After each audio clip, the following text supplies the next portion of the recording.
Silicon city ಬೆಂಗಳೂರಿನಲ್ಲಿ ರಾಜಕೀಯ ಕಾವು ಯಾವ ಮಟ್ಟಕ್ಕೆ ಏರಿದೆ ಗೊತ್ತಾ? ಬಿಜೆಪಿ ನಾಯಕರ ಮೇಲೆ ಮೊಟ್ಟೆ ಎಸೆದ ಪ್ರಕರಣ ಈಗ ತೀವ್ರ ಸ್ವರೂಪ ಪಡೆದುಕೊಂಡಿದೆ. ಹೌದು, ಹರಿಹರ ಕ್ಷೇತ್ರದ ಬಿಜೆಪಿ ಶಾಸಕ ಬಿಪಿ ಹರೀಶ್ ಅವರ ಕಾರಿನ ಮೇಲೆ ಮೊಟ್ಟೆ ಎಸೆದು ಹಲ್ಲೆ ನಡೆಸಿದ ಆರೋಪ ಕೇಳಿ ಬಂದಿದ್ದು, ಶಿವಾಜಿನಗರ ಪೊಲೀಸರು ಆಕ್ಷನ್ ತೆಗೆದುಕೊಳ್ಳಲು ಮುಂದಾಗಿದ್ದಾರೆ. ಈ ಘಟನೆಗೆ ಸಂಬಂಧಪಟ್ಟಂತೆ ಘಟನೆಯ ಹಿನ್ನೆಲೆ ನೋಡೋದಾದ್ರೆ, ನೀಟ್ ಪ್ರಶ್ನೆ ಪತ್ರಿಕೆ ಸೋರಿಕೆ ಖಂಡಿಸಿ ನಿನ್ನೆ ಕಾಂಗ್ರೆಸ್ ಕಾರ್ಯಕರ್ತರು ಬಿಜೆಪಿ ಕಚೇರಿ ಮುಂದೆ ಭಾರಿ ಪ್ರತಿಭಟನೆ ನಡೆಸಿದ್ರು. ಇದಕ್ಕೆ ಕೌಂಟರ್ ಕೊಡೋಕೆ ಬಿಜೆಪಿ ನಾಯಕರು ಸಹ ಕೆಪಿಸಿಸಿ ಕಚೇರಿಗೆ ಮುತ್ತಿಗೆ ಹಾಕಲು ಪ್ಲಾನ್ ಮಾಡಿದ ಬೆಳವಣಿಗೆ ಕಂಡುಬಂತು.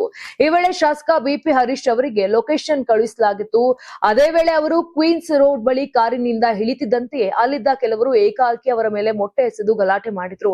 ವಿಚಾರ ತಿಳಿಯುತ್ತಿದ್ದಂತೆ ತಕ್ಷಣ ಸ್ಪಾಟ್ಗೆ ಬಂದ ಪೊಲೀಸರು ಶಾಸಕರನ್ನ ಸುರಕ್ಷಿತವಾಗಿ ಕರೆದೊಯ್ದಂತ ವಿಚಾರ ತಿಳಿದು ಬಂದಿದೆ.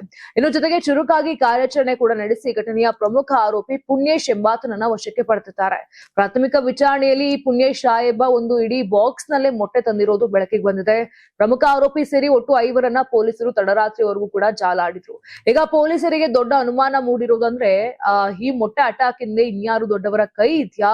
ಅಸಲಿಗೆ ಈ ಮೊಟ್ಟೆಗಳನ್ನ ಎಲ್ಲಿಂದ ತರಲಾಗಿತ್ತು? ಯಾರಾದ್ರೂ ಇನ್ಸ್ಟ್ರಕ್ಷನ್ ಕೊಟ್ಟು ಕಳಿಸಿದ್ರ ಅಥವಾ ಇದು ಪ್ರೀ ಪ್ಲಾನ್ಡ್ ಕೃತ್ಯನ ಅನ್ನೋ ಬಗ್ಗೆ ಶಿವಾಜಿನಗರ ಪೊಲೀಸರು ಆಳವಾಗಿ ತನಿಖೆಯನ್ನ ನಡೆಸುತ್ತಿದ್ದಾರೆ. ಇನ್ನು ಬಂಧಿತ ಆರೋಪಿಗಳನ್ನ ಇಂದು ನ್ಯಾಯಾಲಯಕ್ಕೆ ಹಾಜರುಪಡಿಸಿ ಹೆಚ್ಚಿನ ವಿಚಾರಣೆಗೆ ಕಸ್ಟಡಿಗೆ ಪಡೆಯಲು ಸಿದ್ಧತೆ ಕೂಡ ನಡೀತಾ ಇದೆ. ಒಟ್ಟಿನಲ್ಲಿ ನೀಟ್ ಹಗರಣದ ಕಾವು ಈಗ ಕರುನಾಡಿನ ಬೀದಿ ರಂಪಾಟಕ್ಕೆ ಕಾರಣವಾಗಿದೆ. ಈ ಮೊಟ್ಟೆ ಪ್ರಕರಣ ಮುಂದೆ ಯಾವ ರೂಪ ಪಡೆದುಕೊಳ್ಳಬಹುದು ಅಂತ ಕಾಮೆಂಟ್ ಮಾಡಿ ನಿಮ್ಮ ಅನಿಸಿಕೆಯನ್ನ ಹಂಚಿಕೊಳ್ಳಿ.